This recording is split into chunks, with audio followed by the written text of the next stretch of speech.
নমস্কার। Ramakrishna TV YouTube চ্যানেলের পক্ষ থেকে সকল মা, বাবা, দাদু, দিদা, ঠাকুমা, ঠাকুর দাদাদের জানাই অনেক অনেক ভালোবাসা, প্রীতি ও আন্তরিক শুভেচ্ছা। সবাই ভালো আছেন, ভালো থাকবেন। আমি আবারও চলে এসেছি শ্রী শ্রী রামকৃষ্ণ মিশনের স্বামী গীতানন্দ মহারাজজির লেখা ভাগবত কথা সম্পর্কে আলোচনা করতে।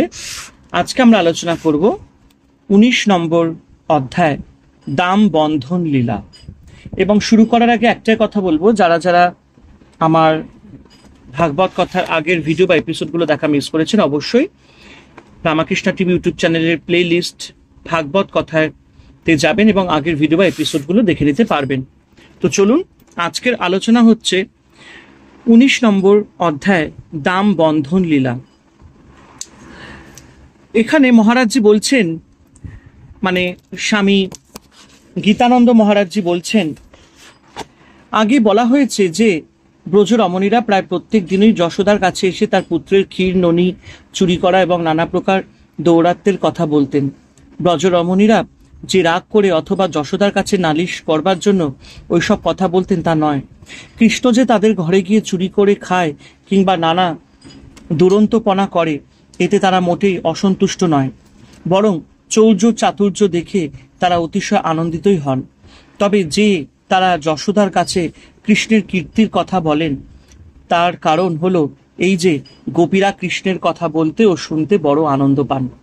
কৃষ্ণের বাল্যলীলার কথা শুনে তাদের সখী যশোদাও আনন্দ পাক, এই তাদেরই উদ্দেশ্য। যশোদাও তাদের মনোভাব ভালোভাবেই জানেন।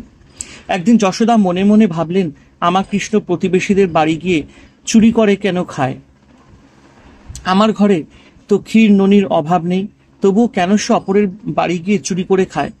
এইভাবে চিন্তা করে যশোদা সাব্যস্ত করলেন যে তার দাস দাসীরাই ক্ষীর ননি তৈরি করে তারা সম্ভবত ঠিকমতো তৈরি করতে পারে না, তাই কৃষ্ণ খেয়ে তৃপ্তি পায় না, আর খেয়ে তৃপ্তি পায় না বলেই তার পেটও ভরে না। সুতরাং ক্ষুণ্ণিবৃত্তির জন্যই সে অপরের জিনিস চুরি করে খায়। ব্রজবাসীরা সকলেই আমার কৃষ্ণকে প্রাণের চেয়েও বেশি ভালোবাসে। কৃষ্ণ তাদের বাড়ি গিয়ে কিছু খেলে তারা মহা আনন্দিতই হয়। কিন্তু আমার কৃষ্ণ যে বড় লাজুক, কারোর সামনে কিছু খেতে চায় না, সেই জন্য তারা কৃষ্ণকে ক্ষীর ননি খেতে সাধাসাধি করলেও সে তাদের সামনে খায় না। সুতরাং খিদের জন্য তাকে চুরি করে খেতে হয়। এতে অবশ্য কৃষ্ণের কোনো দোষ নেই, আর চুরি করা যে দোষের তা ওইটুকু ছেলে বুঝবে কেমন করে? যাক, আমি যদি নিজেই কৃষ্ণের জন্য ক্ষীর ননি তৈরি করে তাকে খেতে দিই, তবে সে তৃপ্তি সহকারে পেট ভরে খাবে, তাহলে আর অপরের বাড়ি গিয়ে চুরি করে খাবার ইচ্ছা হবে না। এইভাবে চিন্তা করে যশোদা এখন থেকে নিজেই কৃষ্ণের জন্য ক্ষীর ননি তৈরি করবেন ঠিক করলেন।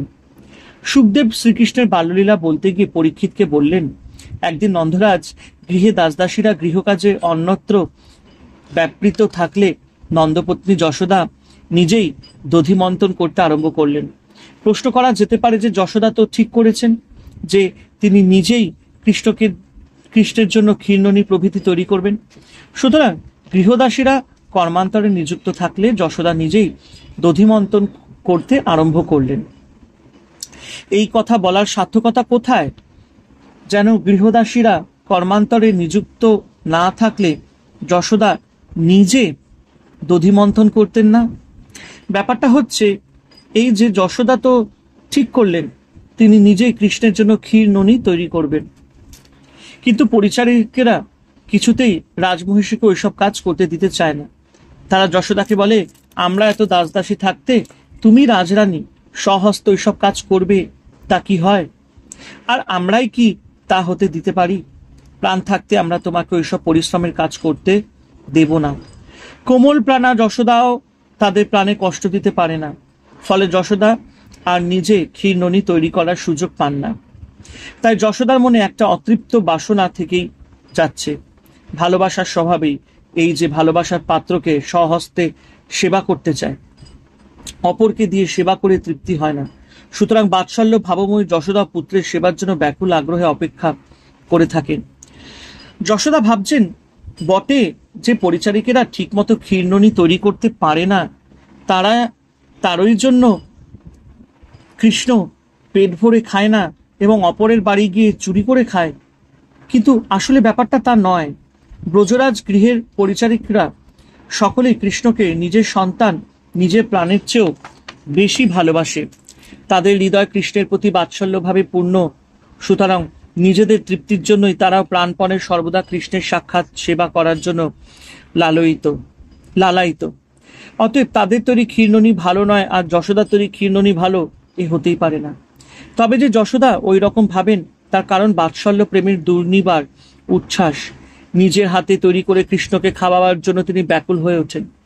একটা সুযোগও জুটে গেল। তখন প্রতি বছর গোবর্ধন পর্বতে মহা সমারোহে ইন্দ্রযোগের অনুষ্ঠান হতো। অনুষ্ঠানের আগের দিন যশোদা মহোৎসবের জন্য দাস দাসীদের গোবর্ধনে পাঠিয়ে দিলেন। এই সুযোগে পরদিন যশোদা ভোরে উঠে নিজে কৃষ্ণের জন্য দধিমন্থন করতে লাগলেন। কৃষ্ণের মধুর বাল্যলীলা অর্থাৎ কৃষ্ণের হামাগুড়ি দিয়ে চলা, তার বাল্য চাপল্য চৌর্যাদি বিষয়, তার পরম মধুর আচরণ যা ইতপূর্বে সংঘটিত হয়েছে, সেই সব বাল্যলীলা যশোদা দধি মন্থনকালে স্মরণ এবং গান করতে লাগলেন।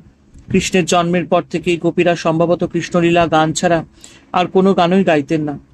বহু বছর পরেও কৃষ্ণ সখা উদ্ধব যখন বৃন্দাবনে এসেছিলেন, তখন তিনিও অতি প্রত্যুষে ব্রজনারীদের দধিমন্থনের শব্দের সঙ্গে তাদের কৃষ্ণ বিষয়ক গান শুনেছিলেন।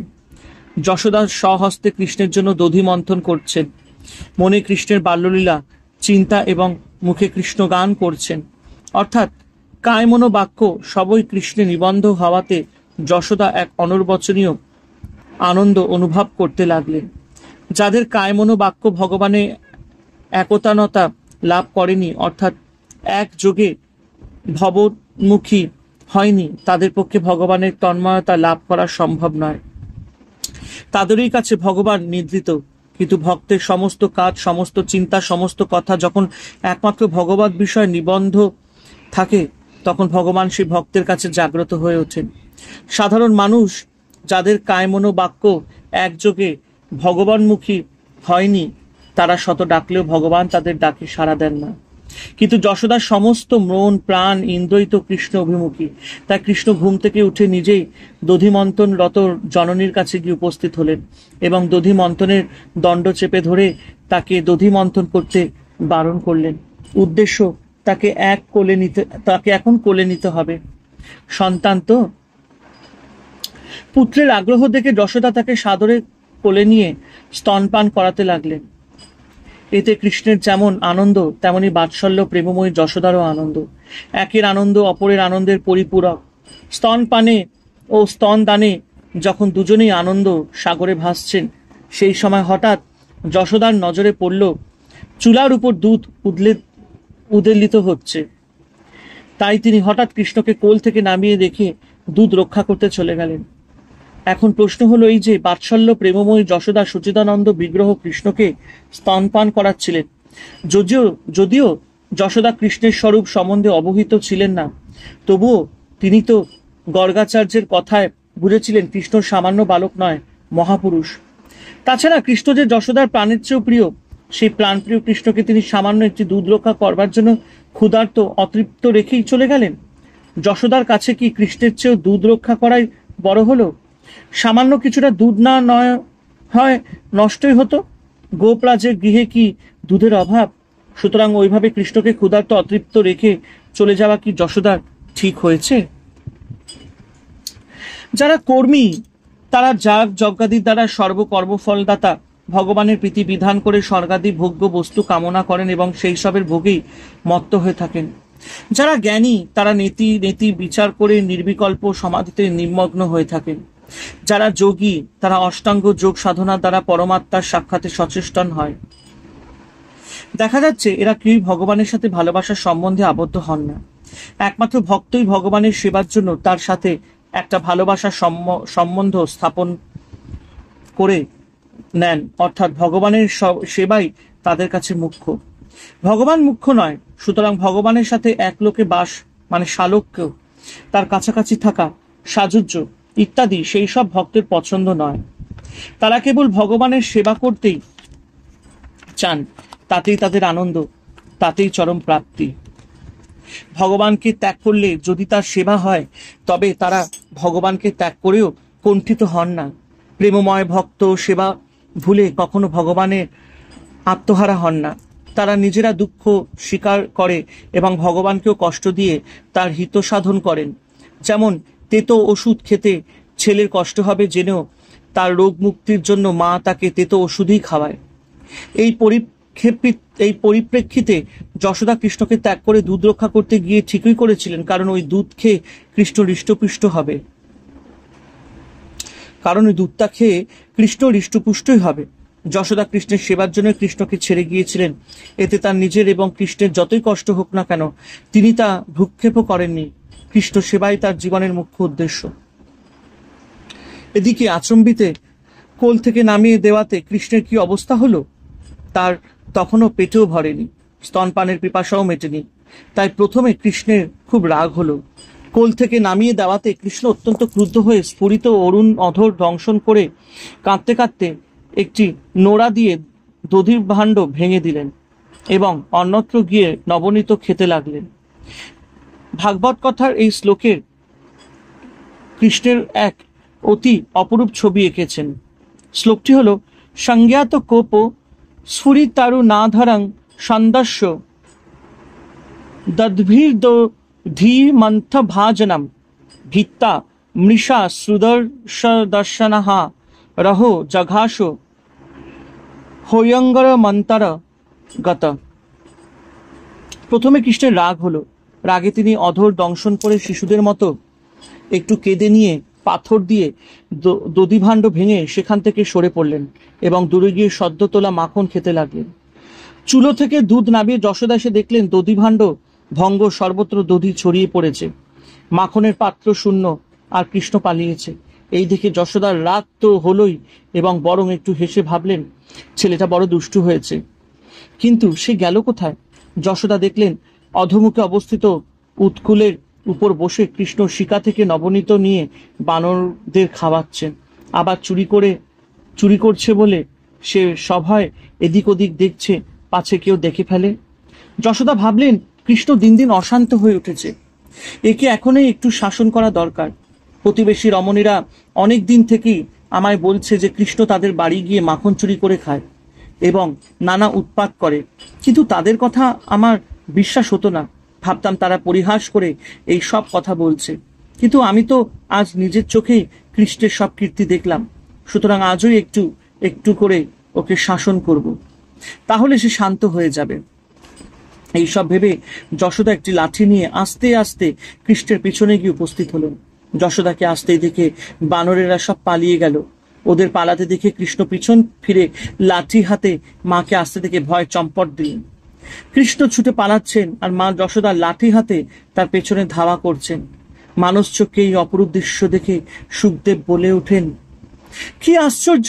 নির্বিকল্প সমাধিভান যোগীরা চিত্তের একাগ্রতার দ্বারাও যাকে স্পর্শ করতে পারে না, যশোদা কিনা সেই যোগী শ্রেষ্ঠদেরও অপ্রাপ্য শ্রীকৃষ্ণকে ধরবার জন্য তার পেছনে ছুটছেন। ভগবান পরমাত্মা রূপে সকলের হৃদয় আছেন বটে, কিন্তু কেউই তাকে ধরতে পারে না। কিন্তু যশোদার বাৎসল্য প্রেমে গড়া সচিদানন্দ বিগ্রহ শ্রীকৃষ্ণ সদা চঞ্চল, তবুও যশোদার হাত তিনি এড়াতে পারেন না। যোগের সিদ্ধাবস্থায় যোগীরা পরম ব্রহ্মে লীন হয়ে যান, কিন্তু তারাও সচিদানন্দন বিগ্রহ শ্রীকৃষ্ণের হদিশ পান না। যোগীরাও তার সন্ধান পান না। সেই লীলা বিগ্রহধারী কৃষ্ণকে ধরবার জন্য লাঠি হাতে যশোদা তার পিছনে ছুটছেন। এর চেয়ে মজা, এর চেয়ে আশ্চর্য আর কি হতে পারে? বাৎসল্য প্রেমের কি অপার মহিমা!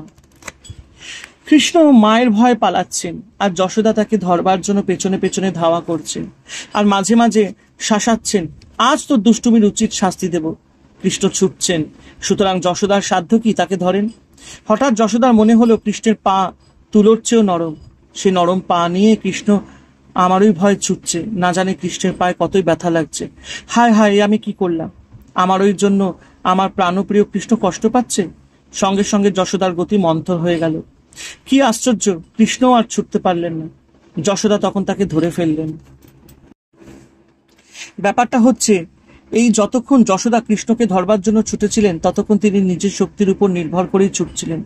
তাই কৃষ্ণ তার নাগালের বাইরে ছিলেন। কিন্তু যখনই কৃষ্ণের কষ্ট হচ্ছে এই কথা মনে হয়ে যশোদার প্রাণ কেঁদে উঠল, তখনই তিনি যশোদার হাতে ধরা পড়ে গেলেন। ভাগবত কথার যেন ইঙ্গিতে বলছেন, কৃষ্ণের জন্য প্রাণ না কাঁদলে তাকে ধরা যায় না। চৌর্যাপরাধে ধৃত এবং ক্রন্দন পরায়ণ কৃষ্ণ তখন বাঁ হাতে কজ্জল লিপ্ত চক্ষু মার্জন করতে করতে বারবার ভয় বহুল্য চোখে মায়ের মুখের দিকে তাকাতে লাগলেন। যশোদা তখন পুত্রের হাত ধরে লাঠি তুলে ভয় দেখিয়ে একটু ভর্ৎসনাদ করলেন। মা যশোদার বাৎসল্য প্রেম এবং ভগবানের প্রেমাধীনতার মাধুর্য জগতে অতুলনীয়। মহাপ্রলয়ের সময় সমস্ত বিশ্ব ব্রহ্মাণ্ড চূর্ণ বিচূর্ণ করেও যিনি অপরাধী হন না, সেই তিনি একটা সামান্য দধিভাণ্ড ভেঙে মা যশোদার কাছে অপরাধী হয়েছেন। শুধু তাই নয়, তিনি নিজেও নিজেকে অপরাধী বলে মনে করছেন। কৃষ্ণ ভয়বিহ্বল কণ্ঠে যশোদাকে বললেন, মা, এমন অন্যায় কাজ আর করব না। তুমি তোমার হাতের লাঠি ফেলে দাও। লাঠি থেকে আমার বড় ভয় করছে। যশোদা বললেন, বটে, তুই বলছিস এমন অন্যায় কাজ আর করবি না? তাহলে তুই জেনে শুনেই অন্যায় করেছিস। কেন তুই দধিভাণ্ড ভাঙলি তা ঠিক করে বল। গোপাল চম্পু গ্রন্থে রয়েছে, কৃষ্ণ বললেন, মা, তুমি যখন আমাকে কোল থেকে নামিয়ে তাড়াতাড়ি চলে গেলে, তখন তোমার পায়ের অলঙ্কারের আঘাতে দধিভাণ্ড ভেঙে গেছে। এতে আমার কি অপরাধ? তারপর বানরগুলি ঘর খোলা দেখে দধি ক্ষীর চুরি করে খাচ্ছিল। আমি তাদের তাড়াবার চেষ্টা করেই বা কি অন্যায় করেছি? তারপর তোমাকে লাঠি হাতে আসতে দেখে আমি ভয় পালাচ্ছিলাম। সুতরাং তুমি আমাকে অযথা ভর্ৎসনাদ করছো। নিজের দোষ ঢাকবার জন্য কৃষ্ণের এই উপস্থিত বুদ্ধি এবং যুক্তিপূর্ণ কথা শুনে যশোদা মনে মনে বিস্মিত হয়ে বললেন, ওরে বাকচাতুর্য সুনিপন, ওরে চোরের রাজা, তুই নরশ্রেষ্ঠ গোপরাজ নন্দের পুত্র হয়ে বানরের বন্ধু এবং বানর প্রকৃতির হলি। যশোদার তিরস্কারে কৃষ্ণ ক্ষোভের সীমা রইল না। সে তখন কাঁদতে কাঁদতে বলল, মা, তুমি আমাকে ছেড়ে দাও। আমি বনে গিয়ে বানরদের সঙ্গেই থাকবো। তোমার কাছে আর আসবো না। ক্ষীর ননিও আর খাবো না। পুত্রের কথা শুনে যশোদা ভাবলেন, আমার এই অভিমানী পুত্রের পক্ষে বনে চলে যাওয়া কিছুমাত্র বিচিত্র নয়। আমি এখন কি করি? সে বনে চলে গেলে কে তাকে খুঁজে আনবে? ঘরে তো আজ কেউই নেই। আর আমি যদি একে ধরে বসে থাকি, তবে ঘরের কাজই বা কে করবে? দাস দাসীরা তো সবাই ইন্দ্রযোগের জন্য গোবর্ধনে গেছে। এইভাবে চিন্তা করে যশোদা ঠিক করলেন যে ছেলেকে বেঁধে রেখে তিনি ঘরের কাজকর্ম করবেন। তাহলে ছেলেকেও রক্ষা করা হবে এবং গৃহকাজও করা সম্ভব হবে। তাছাড়া দুষ্টু ছেলেকে একটু শাসন করাও খুব দরকার। সুখদেব বলছেন, যার ভিতরে নেই, বাহিরেও নেই, যার পূর্বে কেউ ছিল না, পরেও কেউ থাকবে না। অর্থাৎ যিনি জগতের অন্তরে ও বাহিরে এবং সৃষ্টির পূর্বে এবং ধ্বংসের পরেও বিদ্যমান থাকেন, এমন কি এই জগতেই যার স্বরূপ থেকে আলাদা নয়, সেই পরমব্রহ্ম স্বরূপকে বাৎসল্য প্রেমময় যশোদা বাঁধবেন বলে ঠিক করেছেন। ভগবানের স্বরূপের ইয়ত্তা করা যায় না। তিনি সর্বব্যাপী, অনন্ত। এই বিশ্ব ব্রহ্মাণ্ড তাতেই অবস্থিত। সুতরাং তাকে কি বাঁধবে? আর কোন দড়ি দিয়েই বা তাকে বাঁধা যাবে? এই যে অসম্ভব। তবুও বাৎসল্য ভাবময়ী মা যশোদা সর্বকারণের যিনি কারণ, সর্বজগতের যিনি আধার, সর্বজগতের যিনি নিয়ন্তা, সে ভগবানকে একটা তুচ্ছ দড়ি দিয়ে বাঁধলেন। এটা আপাতত অসম্ভব বলে মনে হলেও ভক্ত ভগবানের প্রেমের সম্বন্ধের জন্য এই অসম্ভব সম্ভব হয়। বাৎসল্য প্রেমময়ের বন্ধন ভগবান স্বীকার করেন, কারণ তিনি যে প্রেমের অধীন।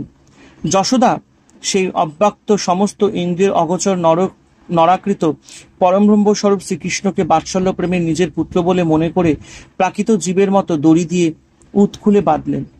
মা যশোদা বাৎসল্য প্রেমের বলে অসীম অনন্তকে দড়ি দিয়ে বাঁধলেন এবং অচিন্ত মহাশক্তির আধার ভগবানও তার সীমার মধ্যে এসে বন্ধন স্বীকার করে ভগবৎ বাৎসল্য গুণের পরিচয় দিলেন। পুত্রের অপরাধে তাকে বাঁধবার জন্য গৃহীত দড়ি যশোদা দেখলেন 2 আঙুল পরিমাণ ছোট। কৃষ্ণকে বাঁধা যাচ্ছে না, তাই যশোদা সেই দড়ির সঙ্গে আরো একটি দড়ি যোগ করলেন। দ্বিতীয় দড়ি যোগ করেও যশোদা দেখলেন যে কৃষ্ণকে বাঁধা যাচ্ছে না, আরো 2 আঙুল দড়ি কম পড়েছে। এইভাবে যশোদা যতবারই দড়ি যোগ করেন, ততবারই দেখছেন এই 2 আঙুল পরিমাণ দড়ি ছোট হয়ে যাচ্ছে। এইভাবে যশোদা নন্দন ভবনে যত দড়ি ছিল সব এনে যোগ করেও কৃষ্ণকে বাঁধতে পারলেন না। এই অদ্ভুত কাণ্ড দেখে সমাগতা প্রতিবেশী গোপীরা কৌতুক বোধ করে হাসতে লাগলেন এবং যশোদাও তাদের সঙ্গে হাসতে হাসতে অত্যন্ত আশ্চর্য হলেন।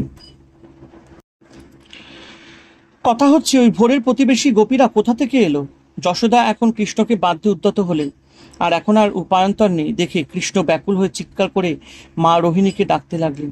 ও রোহিণী মা, কোথায় আছো? শিগগিরই এসো, আমায় রক্ষা করো। আমি একটু মাখন খেয়েছি বলে মা আমায় বাঁধছেন, শিগগিরই এসো। সেদিন আবার রোহিণী দেবী নিমন্ত্রিত হয়ে উপানন্দনের গৃহে গিয়েছিলেন, সুতরাং তিনি কৃষ্ণের ডাক শুনতেও পেলেন না এবং তার কাছে যেতেও পারলেন না। কিন্তু কৃষ্ণের এই আর্তচিৎকার প্রতিবেশী রমণীদের কানে গেল। তারা তখনই সমস্ত কাজকর্ম ফেলে নন্দালয়ে এসে দেখলেন যশোদা নিজের মাথার চুল বাঁধবার পট্ট দড়ি দিয়ে কৃষ্ণের উদর বেষ্টন করতে চেষ্টা করছেন। এই না দেখে তারা মজা দেখবার জন্য যশোদা ও কৃষ্ণকে ঘিরে দাঁড়িয়ে রইলেন। যশোদা কিছুতেই কৃষ্ণকে বাঁধতে পারছেন না দেখে গোপীরা যশোদাকে বলতে লাগলেন, ও যশোদা, তুমি তো বহুক্ষণ ধরেই কৃষ্ণকে বাঁধবার চেষ্টা করছো গো, কিন্তু কিছুতেই তাকে বাঁধতে পারছো না। বুঝতে পারছো না তোমার পুত্রের অদৃষ্টে বন্ধন যোগ নেই, সুতরাং ওকে তুমি এখন ছেড়ে দাও। কিন্তু যশোদার তখন রোগ চেপে গেছে, কৃষ্ণকে আজ যেমন করেই হোক বাঁধতে হবে। ভগবান তো যশোদার বিশুদ্ধ বাৎসল্য প্রেমে চির আবদ্ধ আছেনই, তবুও কৃষ্ণের দেহকে বাঁধতে হলে দুইটি জিনিসের দরকার। প্রথমত তাকে বাঁধবার জন্য পূর্ণ ব্যগ্রতা এবং দ্বিতীয়ত তার কৃপা। ভক্তের ব্যগ্রতা এবং ভগবানের কৃপা একত্র না হলে শতচেষ্টাতে তাকে বাঁধা যায় না। যশোদার বেলাতে এই দুইটি জিনিসের অভাব ছিল, তাই প্রতিবারই 2 আঙুল পরিমাণ দড়ি কম পড়ছিল। যশোদা কৃষ্ণকে নিজের পুত্র জেনে তাকে ভয় দেখান, শাসন করেন, সুতরাং তাকে বাধা যশোদার পক্ষে কিছুই নয়। এর ফলে কৃষ্ণকে বাঁধবার জন্য যশোদার তীব্র ব্যগ্রতা ছিল না, সুতরাং বন্ধন শিকারের জন্য ভগবানের কৃপা শক্তির বিকাশ হচ্ছিল না, তাই বাঁধতে গিয়ে বাঁধতে না পারার অচল অবস্থা সৃষ্টি হয়েছিল। বারে বারে বিফল হয়ে যশোদার রোগ চেপে গেল। তিনি কৃষ্ণকে না বেঁধে ছাড়বেন না, আর কৃষ্ণ কিছুতেই বন্ধন স্বীকার করবেন না। মা যশোদা পরিশ্রান্ত হয়ে ঘেমে উঠলেন, তবুও কৃষ্ণকে আজ বাঁধতেই হবে। দেখা যায় ভক্ত ভগবানের মধ্যে যখন এইরকম জেদাজেদি আরম্ভ হয়, তখন ভগবান নিজের জেদ ছেড়ে ভক্তের জেদি রক্ষা করে। প্রমাণ, কৃষ্ণ প্রতিজ্ঞা করেছিলেন কুরুক্ষেত্র যুদ্ধে তিনি অস্ত্র ধারণ করবেন না। আবার ভীষ্ম প্রতিজ্ঞা করেছেন তিনি কৃষ্ণকে অস্ত্র ধারণ করাতে বাধ্য করবেন। শেষ পর্যন্ত ভীষ্মের জেদি বজায় রইল, কৃষ্ণ অস্ত্র ধারণ করেছিলেন। মা যশোদার ঘর্মাক্ত কলেবর এবং তার খোপার মালা খুলে গেছে দেখে কৃষ্ণ মায়ের পরিশ্রম বুঝে কৃপা করে বন্ধন স্বীকার করলেন। যশোদা কৃষ্ণকে বাঁধতে চাইলেও তার মধ্যে প্রথমে ব্যগ্রতা ছিল না, কিন্তু বারবার বিফল মনোরথ হয়েও যখন তিনি পূর্ণোদ্যমে কৃষ্ণকে বাঁধবার প্রয়াস করলেন, তখন ভগবানের কৃপা শক্তির বিকাশ হলো। কৃষ্ণের কৃপাতেই যশোদা কৃষ্ণকে বাঁধলেন। আত্মশক্তির অভিমানে তাকে বাঁধা যায় না। ভগবান অসীম অনন্ত হলেও কৃপাতে তিনি ভক্তের বন্ধন স্বীকার করেন, এবং এই তো তার ভগবৎ বাৎসল্য। ভগবান যিনি মুক্তি পর্যন্ত প্রদান করে থাকেন, সেই তার কাছে যশোদা এবং যে অনির্বচনীয় কৃপা লাভ করেছিলেন, সেই রকমটি ব্রহ্মা, মহাদেব, এমনকি বিষ্ণুভক্ত বিলাসিনী লক্ষ্মীও লাভ করতে সমর্থ হননি। আগে বলা হয়েছে ভগবান তার ভক্ত, এমনকি তার শত্রুকেও কখনো কখনো মুক্তি পর্যন্ত দিয়ে থাকেন, কিন্তু ওই পর্যন্তই, এর বেশি তিনি সহজে কাউকে কিছু দেন না। প্রশ্ন হতে পারে, মুক্তির চেয়ে বড় আর কিছু কি হতে পারে? মুক্তির চেয়ে বড় হচ্ছে ভগবানের সেবাধিকার লাভ করা। কেমন করে তা লাভ হতে পারে? অতি বিরল কোনো শুদ্ধ ভক্তির সাধক যখন ভগবানের নিত্য সিদ্ধ সেবক অথবা সেবিকাদের অনুগত হয়ে তাদের ভাব অনুযায়ী ভগবানের সেবা করতে প্রয়াসী হন, তখনই তারা ক্রমে ভগবানের সেবাধিকার লাভ করেন। যশোদা হচ্ছেন ভগবানের এইরকম একজন নিত্যসিদ্ধ বাৎসল্য ভাবময়ী সেবিকা। একমাত্র তাদেরই কাছে ভগবান বদ্ধ হন। কৃষ্ণের পুতনা বধ, যশোদাকে বিশ্বরূপ প্রদর্শন প্রভৃতি লীলায় তার সর্বশক্তিমত্তার পরিচয় পাওয়া যায়। তিনি ইচ্ছা মাত্রই সব কিছু করতে পারেন, কিন্তু দাম বন্ধন লীলায় তিনি যা করেছেন তা আমাদের বুদ্ধির অগম্য। তিনি শিশুর মতো নিজের আমিত্ব একেবারে মুছে দিয়ে মা যশোদার বশ্যতা পূর্ণরূপে স্বীকার করেছেন। যার শ্রীচরণ আশ্রয় করে যোগীরা আত্মতৃপ্ত হন, সেই যোগী শ্রেষ্ঠদের আরাধ্য শ্রীকৃষ্ণ ক্ষুধায় কাতর হয়ে মা যশোদার স্তনপান করার জন্য লালায়িত। নিত্য তৃপ্ত হয়েও যশোদার স্তনপানে নিত্য অতৃপ্ত শুদ্ধ সত্ত্ব বিগ্রহ হয়েও তিনি ক্রোধান্বিত হন। সর্বসম্পদের অধিষ্ঠাত্রী দেবী লক্ষ্মী যার চরণ সেবা করেন, তিনি মাখন চুরি করে খান। যার ভয় সংশয় মহাকালও ভীত, তিনি যশোদার ভয়ে পলায়ন করেন। আনন্দ স্বরূপ হয়েও রোদন করেন। সমস্ত বিশ্ব ব্রহ্মাণ্ডকে উদরে রেখেও যশোদার বন্ধনে আবদ্ধ হন। এই যে কৃষ্ণের সম্বন্ধে এক নিঃশ্বাসে পরস্পর বিরোধী এত সব কথা বলা হলো, তার সামঞ্জস্য কেমন করে সম্ভব হতে পারে? একমাত্র ভগবানের ভক্ত বৎসল্য গুণের দ্বারাই এই বিষয়ের মীমাংসা হওয়া সম্ভব। শ্রীকৃষ্ণ উদ্ধবকে বলেছিলেন, হে উদ্ধব, যোগ বৈরাগ্য যাগ যজ্ঞাদির অনুষ্ঠান, বেদ পাঠ, দান প্রভৃতির দ্বারা আমাকে লাভ করা যায় না। আমি কেবল মাত্র শুদ্ধাভক্তির দ্বারাই লভ্য। শুদ্ধা বাৎসল্য ভাবময়ী যশোদা ভগবানের নিত্য বাৎসল্য সেবার অধিকার লাভ করেছেন। তাই যশোদা ভগবানকে শিশু সাজিয়ে মাতৃভাবে চিরদিন তার লালন পালনাদি রূপ সেবা করে যাচ্ছেন। এইটি যশোদার নিত্য সম্পদ। সুতরাং ব্রহ্মা, মহাদেব, লক্ষ্মী এদের কারোই পক্ষে ভগবানের এই সেবা রূপ কৃপা লাভ করা সম্ভব নয়। এই বাৎসল্য সেবাধিকারে যশোদা অনন্যা। এদিকে কৃষ্ণকে বেঁধে রেখে মা যশোদা কার্যান্তরে প্রস্থান করলে কৃষ্ণ সম্মুখে অর্জুন বৃক্ষরূপে অবস্থিত কুবেরের পুত্রদ্বয়ের প্রতি কৃপা দৃষ্টি নিক্ষেপ করলেন। নলকুবর ও মণিগ্রীব এই দুই কুবের পুত্র পুরাকালে ধনমদে এবং মদিরাপানে প্রমত্ত হয়ে মহর্ষি নারদের প্রতি অসম্মানজনক ব্যবহার করেছিল। এতে নারদ তাদের প্রতি অভিশাপ দিয়েছিলেন, তোমরা দুইজন বৃক্ষত প্রাপ্ত হও। দেবতাদের 100 বৎসর পরে পৃথিবীর 360 বৎসরে দেবতাদের 1 বৎসর হয়। ভগবান যখন শ্রীকৃষ্ণ রূপে পৃথিবীতে অবতীর্ণ হবেন, তখন তার চরণ স্পর্শে তোমাদের বৃক্ষদেহ শেষ হবে। তোমরা তখন দেবদেহ লাভ করে ভগবানের সেবা করবে।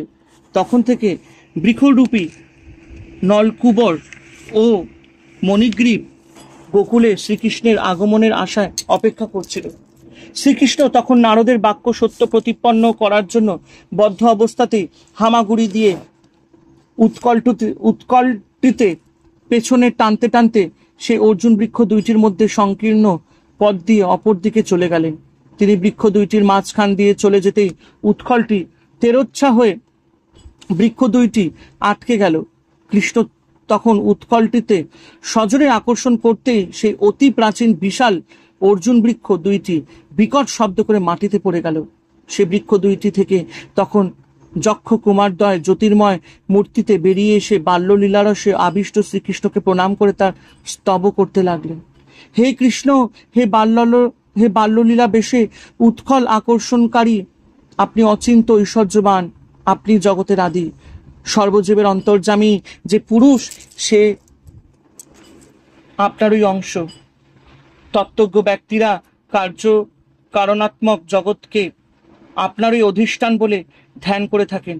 আপনি জগতের মূল কারণ, জগৎ হচ্ছে আপনারই রূপ, আপনিই জগতের নিয়ন্তা। হে পরম কল্যাণ স্বরূপ, হে বিশ্ব মঙ্গলকারী, আমরা আপনার চরণে প্রণাম করি। বিশুদ্ধ সত্য থেকে আপনার প্রকাশ, আপনি আনন্দ স্বরূপ, আপনি যাদব এবং গোপগণের পালনকর্তা। আপনার শ্রীচরণে আমরা বারবার প্রণাম করি।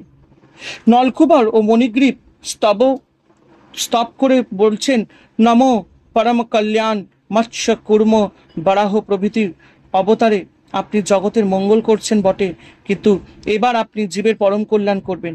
পরম কল্যাণ হচ্ছে প্রেম, কারণ প্রেমের দ্বারাই ভগবানকে লাভ করা যায়। আপনি এবার মানুষকে পরম কল্যাণ রূপ প্রেম দান করবেন, যাতে তারা আপনাকে লাভ করতে পারে। নম পরম মঙ্গল। পূর্ব অবতারে আপনি অসুর বধ করে জগতের মঙ্গল করেছিলেন, কিন্তু এবার আপনি পরম মঙ্গল, ভালো মন্দ, সুর অসুর সবারই মঙ্গল বিধান করবেন। পুতনা রাক্ষসী মাতৃগর্ভে লাভ করেছে আপনার দ্বারাই, নিহত হয়ে অথবা মৃত্যুর সময় আপনাকে দর্শন করে অসুরেরাও মুক্ত হয়ে যাবে। এমন পরম মঙ্গলকারী, এমন মঙ্গলাবতার আর কখনো হয়নি, তাই আপনাকে বারবার প্রণাম করি। যক্ষ দুইজন কৃষ্ণের কাছে প্রার্থনা করছেন, আমাদের বাগেন্দ্রিয় যেন আপনার নাম গুণ কীর্তনে সদাই ব্যাপৃত থাকে এবং আমাদের কান যেন সর্বদা আপনার নামে, আপনার কথা শ্রবণে নিযুক্ত থাকে। আমাদের কর্মেন্দ্রিয় যেন আপনার সেবাতে যুক্ত থাকে আমাদের মন যেন সর্বদা আপনারই চরণ কমলের মননে ব্যাপৃত থাকে।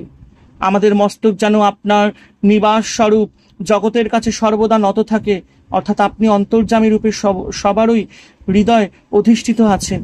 এইটি জেনে আমরা যেন সকলের মধ্যে অধিষ্ঠিত আপনাকে প্রণাম করতে পারি, সকলের কাছে যেন আমরা নম্র হতে পারি।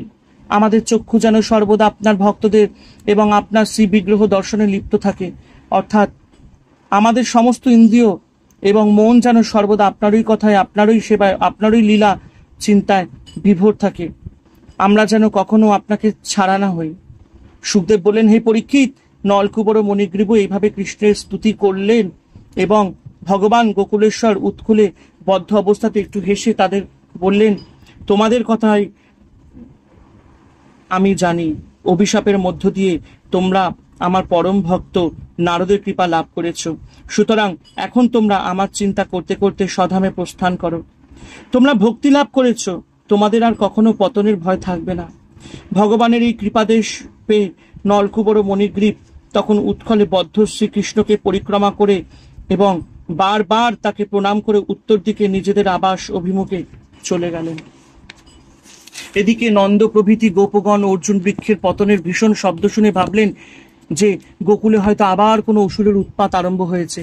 তাই তারা তাড়াতাড়ি ছুটে এসে দেখলেন যে অর্জুন বৃক্ষ দুইটি সমূলে উৎপাটিত হয়ে প্রাঙ্গণে পড়ে রয়েছে এবং উৎকলের সঙ্গে বাধা কৃষ্ণ সেখানে রয়েছে। কৃষ্ণের সহচরেরা যারা কৃষ্ণের কাছেই ছিল তারা বললে যে কৃষ্ণই তেরছাভাবে অবস্থিত উৎকলকে সজোরে আকর্ষণ করে বৃক্ষ দুটিকে ধরাশায়ী করেছে এবং সেই গাছ থেকে দুইজন জ্যোতির্ময় পুরুষ বেরিয়ে এসে কৃষ্ণকে প্রণাম করে চলে গেছে। এই সবই তারা স্বচক্ষে দেখেছে। কিন্তু বাৎসল্য প্রেম বন্ধ নন্দ যশোদা বিশ্বাসই করতে পারলেন না যে কৃষ্ণই বৃক্ষ দুটির পতনের কারণ। তারা ভাবলেন এটা নিশ্চয়ই কোনো দৈত্যের উৎপাত থেকে হয়েছে এবং কৃষ্ণের অমঙ্গল আশঙ্কায় তারা অত্যন্ত ব্যাকুল হয়ে পড়লেন। কিন্তু অপর কোনো গোপ বালকদের কথা শুনে হতেও পারে বলে সন্দেহ করতে লাগলেন। তারা ভাবলেন এই শিশুর জন্মের পর থেকেই আমরা গোকুলে কতই না অসম্ভব কাণ্ড দেখেছি। ভয়ঙ্কর পুতনা রাক্ষসী শিশুর প্রাণ নিশ করতে এসে নিজেই মরল, শকটাসুর, তৃণাবর্ত এরাও প্রাণ হারালো। এই সবই অসম্ভব ঘটনা এবং আমাদের সামনেই হয়েছে। সুতরাং বালকেরা যা বলছে তা হতেও পারে। যাই হোক, নন্দ তখন পুত্রকে ভালোভাবে নিরীক্ষণ করে দেখলেন যে বাস্তবিকই কৃষ্ণের শরীরে কোনো আঘাত লাগেনি তো। তিনি তখন অত্যন্ত আনন্দিত হয়ে আস্তে আস্তে এবং হাসতে হাসতে পুত্রের বন্ধন মোচন করে তাকে কোলে তুলে নিয়ে আদর করতে লাগলেন। কৃষ্ণের এই দাম বন্ধন লীলার আলোচনায় মনে হয় কৃষ্ণ যেমন তার মায়া শক্তির দ্বারা জগৎকে বাঁধতে পারেন এবং কৃপা শক্তির দ্বারা সেই বন্ধন মোচনও করতে পারেন, সেই রকম ভগবানের বাৎসল্য প্রেমময় ভক্ত প্রেম কোপের দ্বারা কৃষ্ণকেও বাঁধতে পারেন, আবার প্রেমানুগ্রহের দ্বারা কৃষ্ণের বন্ধনও মোচন করতে পারেন। সুতরাং বোঝা যাচ্ছে যে এই প্রেমই পরম পুরুষার্থ। প্রেমাধীন কৃষ্ণ এবং প্রেমময় ভক্ত এদের চরণে কোটি কোটি প্রণাম, কোটি কোটি প্রণাম, কোটি কোটি প্রণাম। হরে কৃষ্ণ কৃষ্ণ কৃষ্ণ হরে হরে, হরে রাম রাম রাম হরে হরে। জয় শুভ শম্ভু, জয় দেবী দুর্গা দুর্গতি নাশিনী, জয় মা কালী।